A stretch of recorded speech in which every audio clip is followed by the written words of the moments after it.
গতকালকে পাবনায় পেঁয়াজ চাষিরা পেঁয়াজ দিয়ে নদীতে ডালছে।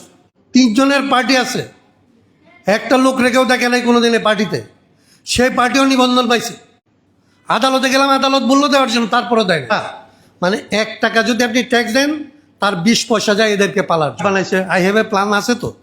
কারা বলে প্ল্যান নাই? আই হ্যাভ এ প্ল্যান আছে। আমি যদি মিথ্যা কথা বলি আমার কি হবে? আর আপনি যদি কোরআন হাতে নিয়ে মিথ্যা কথা বলেন তার কি হবে? সংসদে দাঁড়ায় মিথ্যা কথা বললে কি হবে? আজকে বাংলাদেশের স্বরাষ্ট্র মন্ত্রণালয় আছে, এটা আপনি মনে করতে পারবেন। প্রত্যেকটা দিন গড়ে 10টা মানুষ খুন হয়। যে সময়ের মধ্যে তারা একটা জিনিসের উন্নয়ন ঘটাইছে, সারা বাংলাদেশ নেশায় ছায়া গেছে। তাহলে কুকুরের সামনে যদি আপনি খাবার দিয়ে ডাক দেন, তো কোনটার আগে কোনটা আসবে এটার মানে আমি বিশ্বাস করি এদেশের 18 কোটি মানুষের বেশিরভাগ মানুষ আমাদের সাথে আসলে একসাথে আসবে, এবং এদেরকে নিয়ে আসলে আপনার সরকার দখল করতে হবে, আপনার পার্লামেন্ট দখল করতে হবে, এই রাষ্ট্র দখল করতে হবে। এই আইন কানুন, এই চোর বাটপারদের বিরুদ্ধে জনগণের পক্ষের আইন কানুন বানাইতে হবে, জনগণের পক্ষে সংগ্রাম। এই যে আমরা বলছি না যে বাজেট মানি না, মানবো না, কি আমাদের ভূমিহীনের যে সাধারণ সম্পাদক উনি তো একদম ধরেন সব উড়াই দিছে, তাই না? কিংবা আপনাদের আপারাও। তো বাস্তবতা হচ্ছে যে এই যে সংসদে এখন যারা বসছে, তারা এটা আলাপ আলোচনার নামে যে তাদের দলের পক্ষে বিপক্ষে অন্যদের বিরুদ্ধে কথাবার্তা বলতেছে, এটা বইলে এরা যেদিন বলবে যে এই বাজেট গৃহীত হইল, হাবুট দেবে, বলবে হা কি না, হার পক্ষে হাত তুলবে, এবং এরপরে স্পিকার বলবে যে এই বাজেটটা গৃহীত হয়েছে। এবং যখন এই বাজেটটা গৃহীত হবে তখন থেকে এটা আইন, এবং এই আইন আপনি আমি বলি মানব না, মানি না, মুখে যাই বলি, বাস্তবে এটা আমাদের না মানার কোনো সুযোগ থাকে না। কতগুলো আইন থাকে আমি এই আইনের ভিতরে পড়তেও পারি, নাও পড়তে পারি। এই যে সোহান ভাইরা ওকালতি করে, ধরেন আমি সোহান ভাইরা যদি ঘুষি মারি, তাহলে সোহান ভাই আমার নামে একটা মামলা করতে পারে, কিন্তু আমি যদি ঘুষি না মারি তাহলে তো আর মামলা করতে পারবে না। তার মানে সাধারণভাবে আমরা যেগুলিকে আইন মনে করি, এগুলি অনেকাংশে হচ্ছে আমাদের ইচ্ছার উপরে, আমাদের কর্মকাণ্ডের উপরে অনেকাংশে আমরা নিয়ন্ত্রণ করতে পারি। অনেক জিনিস আমরা মীমাংসাও করতে পারি। আপার সাথে একটা ঝগড়া হলো, আপা মনে করলো মামলা করতে যাবে, আমি বললাম যে আপা ভুল হয়েছে, মাফ করে দেন। আপা চাইলে মাফ করে দিতে পারবে। কিন্তু রাষ্ট্র অন্য কতগুলো আইন দিয়ে চলে। একটা হচ্ছে অর্থনৈতিক আইন। এই অর্থনৈতিক আইনের সবচেয়ে বড় যে জায়গা, এটা হচ্ছে বাজেট। এই বাজেট যখন সরকার পাশ করে, তখন আপনার আমার কারোরই আসলে এইটা বলার কোনো অবস্থা নাই, কিংবা এটাকে আমি এড়াইতে পারবো না। ধরেন বাজেট করে বলল যে এইটা দিয়ে যে আপনি কথা বলবেন, এইটার 100 টাকার কথা বললে সরকার এখান থেকে 56 টাকা ট্যাক্স হিসেবে কাটে নিয়ে যাবে। আপনি মনে করবেন যে আপনি এটাতে 100 টাকায় কথা বলার জন্য তো আগে টাকা দিতে হয়, এখন পরে দেন না। মানে 100 টাকা এনে দিবেন, এটার মধ্যে এই টাকা থেকে সরকার প্রথমে 56 টাকা আপনার কাছ থেকে আদায় করে নিবে, তারপরে আপনি কথা বলতে পারবেন, না হলে এটা কথা বলবে না। তার মানে এই আইনটার বাইরে যাওয়ার আমাদের কোনো পথ নাই। একটা সময় এই খাজনা ট্যাক্সের একটা আলাদা পথ ছিল। জমিদাররা লাঠি সোটা নিয়ে বাড়িতে লোক পাঠাইতো, ফসল ওঠার পরে গিয়ে বলতো যে খাজনা দাও, না দিলে দৈরে আনতো, কয়াত করতো, এরকম। এখন ধরেন ফসলের ট্যাক্স নাই, ফসল আনার জন্যে কাউকে ধরে না, কিন্তু আপনার কাছ থেকে অনেক আগে আসলে ট্যাক্সটা নিয়ে নেয়। ফোনটার মতো আপনি বিষ কিনতে যাবেন, আপনি সার কিনতে যাবেন, আপনি বীজ কিনতে যাবেন, প্রত্যেকটা পদে পদে আপনি আসলে সরকারকে টাকা দিয়ে আসবেন। তার মানে জমিদারির ব্যাপারটা আগের থেকে অনেক বেশি মডার্ন হয়েছে এবং অনেক স্মার্ট হয়েছে। আগের জমিদার আপনি দেখতে পাইতেন, এখন জমিদার দেখেন না, জমিদার নাই।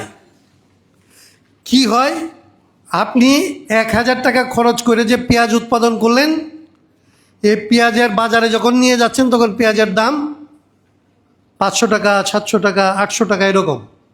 গতকালকে পাবনায় পেঁয়াজ চাষিরা পেঁয়াজ দিয়ে নদীতে ডালছে। তার যে রাগ, এই রাগ আর কোথায় দেখাবে? যে পেঁয়াজ চাষ করার জন্য যে সে ঋণ নিছে, সে যে বীজ কিনছে, সে যে সার দিছে, তার দিয়ে গিয়ে যেটা দাঁড়াইছে, তাতে এখন এই রাগ দেখানোর আর কোনো জায়গা নাই। সে পেঁয়াজ দিয়ে নদীতে ডালছে। কিন্তু এই আইন যদি এরকম থাকে, ব্যবস্থা যদি এরকম থাকে, রাষ্ট্র যদি এরকম থাকে, এর আগে পেঁয়াজ চাষিরা ধরেন 20 খায়ের জমিতে মরছে, তাতে কি হয়েছে? এইবার নদীতে ডালছে, তার আগের সিজনে কি হয়েছে আপনাদের মনে থাকার কথা, পেঁয়াজ চাষি বিষের বোতল নিয়ে পেঁয়াজের জমিতে যায় খাইছে, ওইখানে মরছে। তারপরেও বাংলাদেশের সরকার, আর আমরা যারা এই সরকারের বাইরের মানুষ, আমাদের কোনো হুঁশ আসে নাই, এরকম কোনো ব্যবস্থা নাই যে আসলে কৃষক যে ফসলটা ফলায় এই ফসলটার দামটা কি হবে, এইটার সাথে আসলে তার উৎপাদন খরচটার পরে কয় টাকা লাভ হইলে সে তার বউ বাচ্চা নিয়ে চলতে পারবে, তাইলে এটার দাম কত হবে, এইটা ঠিক করার কোনো ব্যবস্থা নাই, বাজেটে এরকম কোনো কায়দা নাই। কিন্তু এটার ধরেন দাম ঠিক করছে, এটার উৎপাদন খরচ ধরেন 7,000 টাকা, সরকার ধরেন এটার উপর ট্যাক্স ধরছে 7,500 টাকা, এটা বাজারে আসলে এটার দাম হয়েছে ধরেন 15,000 টাকা। দোকানদার এটাকে আপনার কাছে 15,500 টাকা চাইব, আপনার 15,100 টাকা পর্যন্ত হয়তো বেচতে পারে, 15,200 টাকা পর্যন্ত বেচতে পারে, কিন্তু 15,000 টাকার নিচে কি সে বেচবে? 15,000 টাকার নিচে তো সে বেচতে পারবে না, বেচে না। মানে আপনি যা যা কিনেন, আপনার বাপ অসুস্থ, ওষুধ কিনতে গেছে, বাজারে গিয়ে দেখছেন গতবার বাজেটের আগে ওষুধের দাম যা ছিল, এইবার গিয়ে দেখছেন বাজেটে ওষুধের দাম বাড়ছে। আপনার বাপার ওষুধ আপনি কি, যে বাপ অসুস্থ আমার রোজগার কমছে এই জন্য কম দামে কিনতে পারবেন? কোনো পথ নাই। তার মানে হচ্ছে এটা এরকম একটা আইন, এটা এরকম একটা ব্যবস্থা, এই বাংলাদেশের ভেতরে যদি আপনি থাকেন, এই বাংলাদেশে যদি আপনি বসবাস করেন, তাইলে এই আইন মাইনেই আপনাকে চলতে হবে। তাইলে এই যে আইন, এই যে সংবিধান, এই যে অর্থনৈতিক আইন, এই আইন না মানলে আপনাকে ধৈর্য জেলে নেওয়ার যে প্রশাসনিক আইন, এই আইনের বিরুদ্ধে আপনি কথা বলতে গেলে আপনার যে রাজনৈতিক আইন, এগুলি দিয়ে আপনার আটকায়। আপনার ধরেন রাষ্ট্র সংস্কার আন্দোলন বলছে গতবার যে অহিংস গণঅভ্যুত্থানকে নিয়ে নির্বাচন করবে, আমার নির্বাচন করার জন্য নিবন্ধন দাও। এটা রাজনৈতিক আইন, নিবন্ধন দিবে কি দিবে না? আপনার ধরেন 3 জনের পার্টি আছে, একটা লোক রেখেও দেখে নাই কোনোদিনে পার্টিতে, সেই পার্টিও নিবন্ধন পাইছে।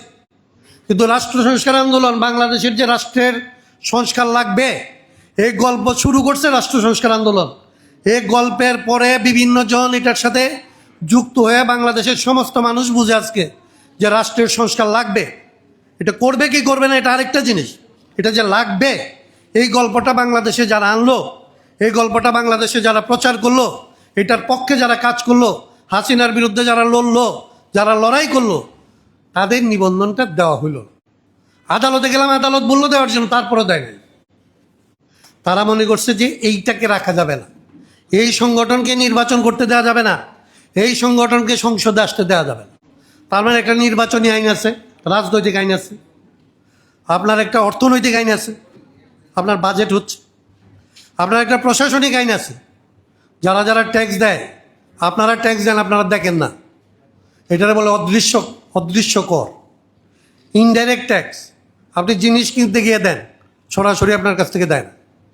কিন্তু কেউ কেউ ডাইরেক্ট ট্যাক্স দেয়, তার ইনকাম ট্যাক্স আছে, তার শুল্ক দেওয়া লাগে, একটা জিনিস উৎপাদন করলে কোম্পানি হইলে তার কোম্পানির দেওয়া লাগে। এই টাকা যদি সে না দেয়, কোম্পানির বিরুদ্ধে মামলা হবে না? মামলা হলে তারা জেলে নিয়ে যাবে না? জরিমানা করবে না? তার মানে অর্থনৈতিক আইন, রাজনৈতিক আইনকে চালানোর জন্যে একটা প্রশাসন লাগে, একটা প্রশাসনিক আইন আছে, তাদের একটা ক্ষমতা আছে, একটা বিচার বিভাগ আছে। তাইলে এইবারের যে বাজেট, এই বাজেটের টাকা কোথায় কোথায় যাবে? এইবারের বাজেটের এই টাকা, এই যে আপনার বিরুদ্ধে আইনগুলি বানাইছে এবং এই আইনগুলি যারা আসলে করে, এই আইনগুলি যারা চালায় রাখবে, আপনার 100 টাকা ট্যাক্সের 20 টাকা খাবে তারা।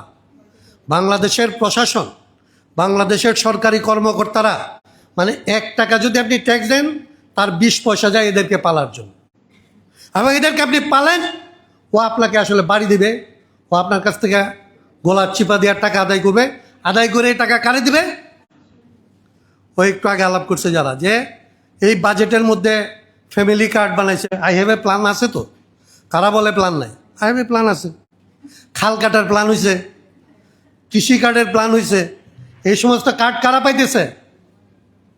একদম পরিষ্কার। এই দলটা না করলে সরকারি দলের লোক হইতে হয়, আর এর বাইরে থেকে যারা এসে কার্ডের টাকা পায় তাদের সাথে আলাপ করে নিতে হয়, টাকা দিয়া তারপরে কার্ড কিনতে হয়। এই সরকারের আমলে তার মানে আপনার প্রশাসন, তার মানে সরকার, ওই এমপি সাহেবরা, মন্ত্রী সাহেবরা, এমপি সাহেবদের গাড়ি, মন্ত্রী সাহেবদের তেল, এই সমস্ত টাকা দেওয়ার জন্য আপনার কাছ থেকে এই 9.5 লক্ষ কোটি টাকার এইবার আদায় করার হিসাব করা হয়েছে। এইটার নাম হচ্ছে বাজেট। এইটা হচ্ছে আপনারা আগামী 1 বছর আপনারা কীরকম দৌড়ের উপরে রাখবে, আপনি কত টাকা রোজগার করলে আপনি সংসার চালাইতে পারবেন না, এইটা ঠিক করে দিচ্ছে এইবার। এই ঠিক করবে এই জুন মাস 30 তারিখের পরে দেখবেন যে বাজেট পাস হয়েছে। তাহলে এটা দিয়ে কী করে আগামী 1 বছর আপনি 9.5 লক্ষ কোটি টাকা যদি 18 কোটি মানুষের দেওয়া লাগে, তাহলে প্রতি মাথা পিছু কত পড়বে? মাথা পিছু 56,000 টাকার মতো পড়বে। মাথা পিছু 56,000 টাকা মানে কি? আপনার এই 1 মাসের বাচ্চা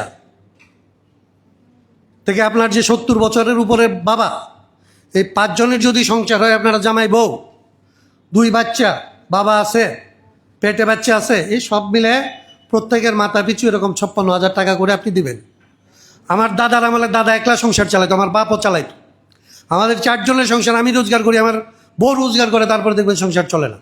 আপনাদের দেখবেন আপারা রোজগার করে, আপার বাচ্চারা রোজগার করে, ছেলে রোজগার করে, মেয়ে রোজগার করে, স্বামী চলতে পারে না ওইটা রোজগার করে, তারপরে যা আপনার রোজগার হয় এই রোজগার দিয়ে দেখবেন যে আপনি মানুষের মতো, আপনার বাপের আমলে যে অভাব অনটন ছিল তার চাইতে আপনার অভাব অনটন বাড়ছে।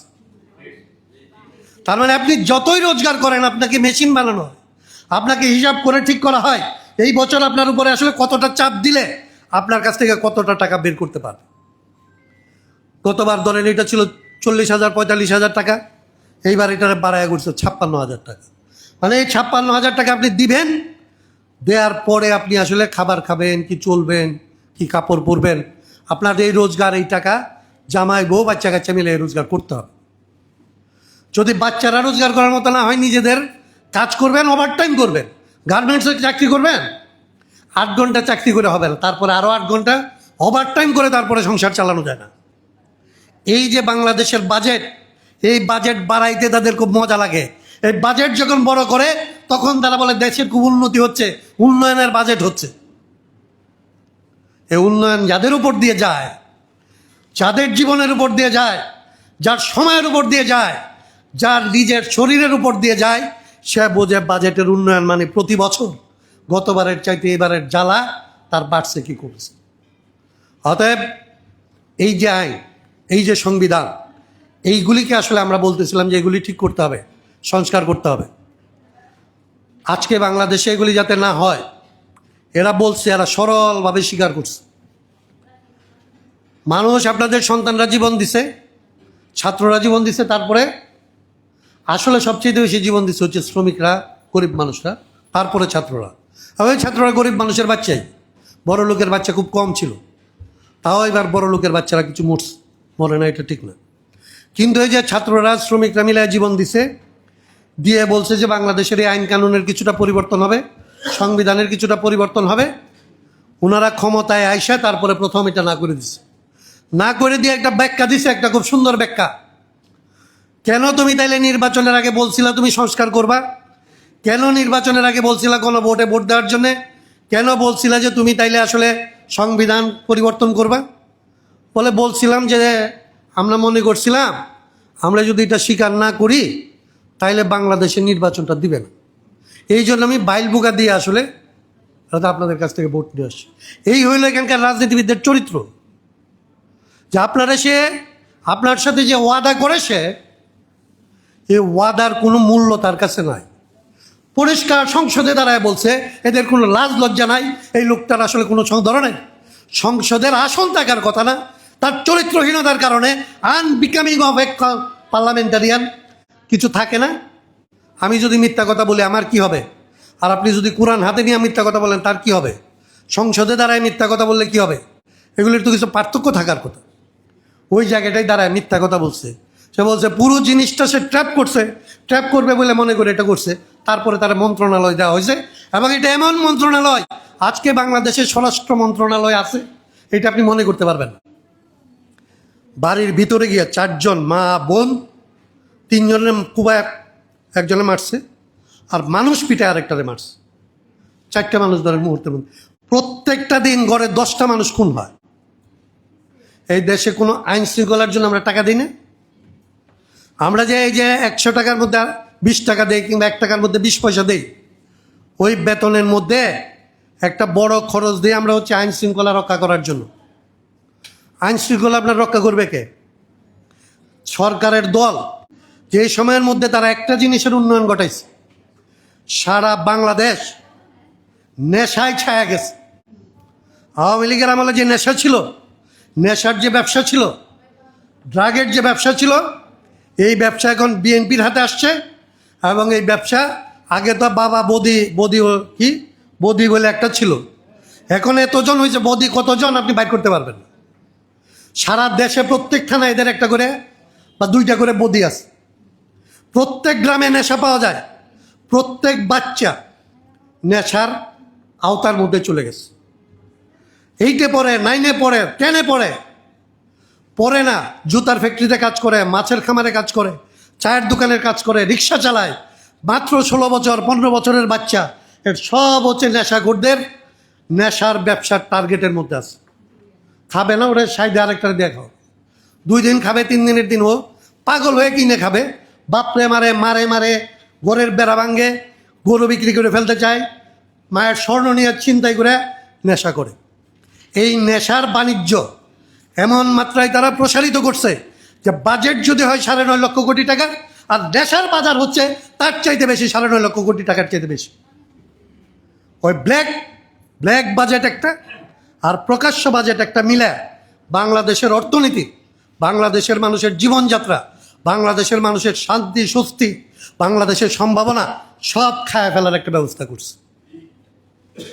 এইখান থেকে যদি আমাদের বের হইতে হয়, এই দেশকে যদি আমাদের রক্ষা করতে হয়, তো এটা খুব কঠিন হয়ে গেছে যে আমাদের দেশে এখন মানুষ পাওয়া একটা কঠিন হয়ে গেছে। আমরা যাদের নিয়ে রাজনীতি করছি, এই হাসিনার বিরুদ্ধে যাদের নিয়ে লড়াই করছি, যারা বলছে আসলে এখানে সংস্কার করতে চায়, ওই সবাই নেশায় যেরকম ধরেন একেবারে গ্রাম পর্যায়ে বাচ্চাদেরকে ধরছে, আর এখানে ক্ষমতা যাওয়ার যে লোভ, বিএনপি যাদেরকে ডাক দিছে, মানে আতু করে ডাক দিলে কুতু করে আসে। আমাদের গ্রামে বলে কুকুরের সামনে যদি আপনি খাবার দিয়ে ডাক দেন, তো কোনটার আগে কোনটা আসবে এটার মানে একটা শুরু হয়। আর এইখানে ক্ষমতা দিয়ে যখন ডাক দিছে, আমাদের এখানকার নেতা নেত্রীদের আর কারো কোনো হুঁশ থাকে না। আগের দিন কি বলছে, পরের দিন কি বলতে যাবে, কিচ্ছু নাই। পরিস্থিতি খুব খারাপ। আপনার পক্ষে কথা বলবে, এই দেশের মানুষের পক্ষে কথা বলবে এরকম রাজনৈতিক দল, রাজনৈতিক সংগঠন, রাজনৈতিক নেতার সাংঘাতিক রকমের অভাব দেখা দিচ্ছে। সেই জন্যে যারা বাংলাদেশে আপনাদের মতো এখন পর্যন্ত নিজের জীবিকার জন্য, নিজের বাঁচার জন্যে, নিজের সন্তানের জন্য সত্যিকার অর্থে যাদের এই আইন কানুন বদলাইতে হবে, এই দেশ বদলাইতে হবে, তাদেরকে ঐক্যবদ্ধ হইতে হবে। এইখানে আমরা কয়টা দল আসছি আজকে, এর বাইরে যারা আছে তাদেরকেও ডাকতে হবে। যারা মনে করে এই দেশটাকে রক্ষা করতে হবে, এই দেশ রক্ষা করার জন্য এই আইন বদলাইতে হবে, যারা মনে করে এদেরকে আসলে আবার এই পরীক্ষার সময় যারা আসলে চরিত্র হারায় নাই, এই চরিত্র হারায় নাই এরকম মানুষদেরকে নিয়ে আবার নতুন করে আসলে ঐক্যবদ্ধ অবস্থা তৈরি করতে হবে। এবং আপনাদের কাছ থেকে একটা জিনিস আমি অন্যদেরকে শিখতে বলি, আপনারা যদি ধরেন যে সংগঠনের নাম জানে না মানুষ, অহিংস গণ অভ্যুত্থান তো বাংলাদেশে অত পরিচিত কোনো সংগঠন না, আপনারা যদি 1,80,00,000 মানুষের কাছে পৌঁছতে পারেন এবং তারা যদি আপনাদের পক্ষে সই দিতে পারে, তাইলে আমরা যদি আপনাদের সাথে থাকি, আমি বিশ্বাস করি এদেশের 18 কোটি মানুষের বেশিরভাগ মানুষ আমাদের সাথে আসলে একসাথে আসবে এবং এদেরকে নিয়ে আসলে আপনার সরকার দখল করতে হবে, আপনার পার্লামেন্ট দখল করতে হবে, এই রাষ্ট্র দখল করতে হবে। এই আইন কানুন, এই চোর বাটপাটদের বিরুদ্ধে জনগণের পক্ষের আইন কানুন বানাইতে হবে, জনগণের পক্ষের সংবিধান বানাইতে হবে। এবং সেইটা বানানোর জন্যেই এই যে বাজেট নিয়ে আলোচনা, এইটা হচ্ছে আসলে ওই আইন বানানোর জন্যে, ওই সংগঠন গড়ে তোলার জন্যে, ওই ঐক্য গড়ে তোলার জন্যে আসলে আজকের এই। এবং বাংলাদেশের মানুষ যে হতাশ হয়ে গেছে, তারা মনে করতেছে যে এটার বোধহয় পরিবর্তন সম্ভব না। আমরা ওইখানে হাজির হয়ে আওয়াজ তুলে মানুষকে আসলে আশাবাদী করব যে বাংলাদেশ আমরা পরিবর্তন করব। সেই আশা